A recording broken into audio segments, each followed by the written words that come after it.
teman-teman, di sini saya akan membahas secara ringkas mengenai perkembangan bimbingan konseling di Indonesia. Nah, bagaimana sih perkembangan bimbingan konseling itu dari tahun ke tahun? Simak penjelasan berikut ini. Pada tahun 1960, masuknya bimbingan dan penyuluhan pada setting sekolah yang merupakan salah satu hasil dari konferensi Fakultas Keguruan dan Ilmu Pendidikan yang diadakan di Malang pada tanggal 20 sampai 24 Agustus 1960.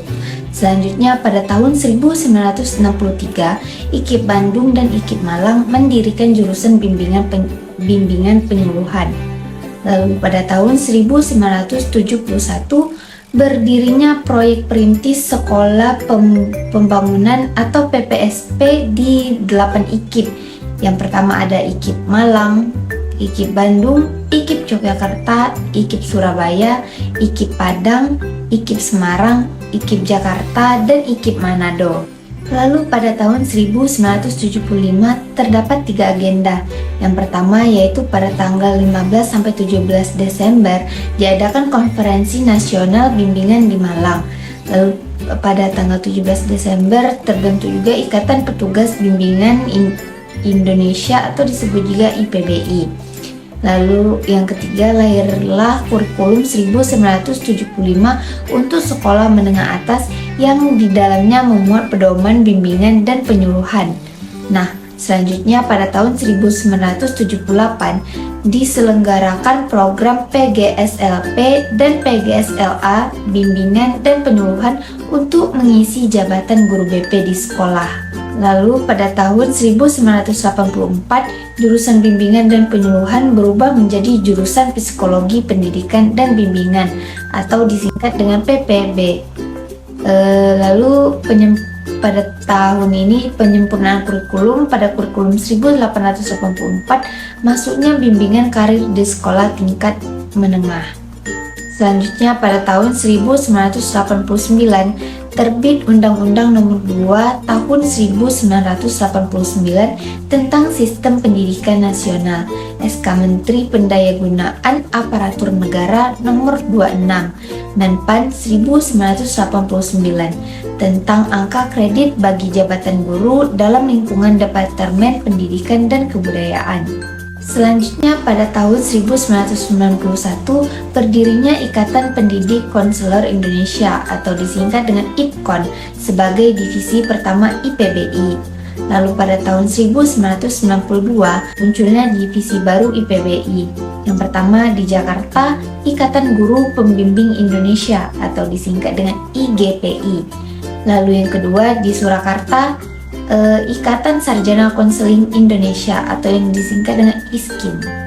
Selanjutnya pada tahun 1993 pelayanan BP yang kurang jelas membuat orang tua kurang setuju dengan pelayanan ini dan muncul anggapan bahwa anak yang datang ke BP adalah anak yang bermasalah, sehingga muncullah SK Menpan nomor 83 tahun 1993 tentang jabatan fungsional guru dan angka kreditnya. Pada pasal 3 disebutkan tugas pokok guru menyusun program bimbingan, melaksanakan program bimbingan evaluasi pelaksanaan bimbingan. Selanjutnya pada tahun 1994 pada kurikulum 1994, bimbingan dan penyuluhan berubah menjadi bimbingan dan konseling. Divisi IPBI, Ikatan Dosen Pembimbing Indonesia atau IDPI di Surakarta. Selanjutnya pada tahun 1995, SK Menpan 83 1993 dijabarkan lebih lanjut melalui SK Mendikbud nomor 25 tahun 1995 sebagai petunjuk pelaksanaan jabatan fungsional guru dan angka kreditnya. Selanjutnya pada tahun 1999 pendidikan profesi konseling atau PPK pertama kali dibuka di Universitas Negeri Padang. Selanjutnya pada tahun 2001 pada Kongres 9 IPBI di Lampung terjadi perubahan nama organisasi IPBI menjadi Asosiasi Bimbingan dan Konseling.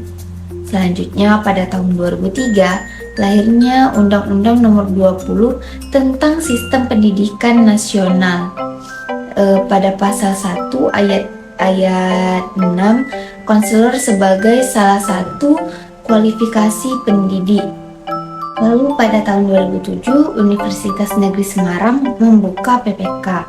Selanjutnya pada tahun 2008, Permendiknas Nomor 27 tahun 2008 mengeluarkan pengumuman mengenai tentang standar kualifikasi akademik dan kompetensi konselor adalah lulusan S1 BK dan PPK.